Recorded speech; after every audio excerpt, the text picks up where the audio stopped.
So after all these introductions, we finally get north of the village and we're on Offa's Dyke, and this is it. And at this point you might be thinking, Howard, what on earth are you wasting our time for by actually doing videos of what looks just like a normal hedgerow? Well, you may say that, and let's just end the video here. No, hang on.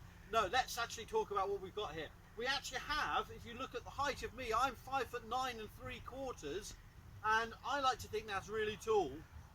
And if you think about this bank, which may look just like a normal hedgerow, is at least as tall as me, and it's heavily denuded. In other words, this was originally at least 2 meters of bank here. And what we're missing is the other part of the earthwork, which has been lost here. And if we walk out over here, the ditch has completely gone. So you've got to imagine these linear earthworks are a pairing of components.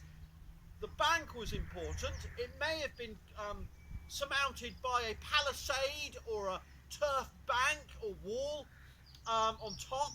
You know, there may have been thorn hedges built along it as a defence, but it was really the ditch that mattered, the ditch that was the bit that made it a significant monument.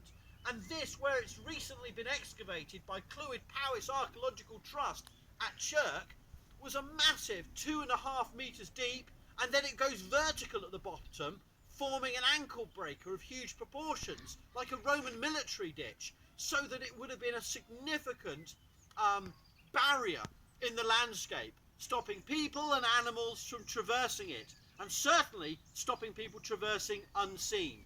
Now that's lost in this location, and therefore the bank just looks like a bit of a hedgerow. But you've got to appreciate Offa's Dyke in terms of what you can see and what you've lost. And in this location, I think we see just how much is important and still surviving, and what has been diminished and being destroyed.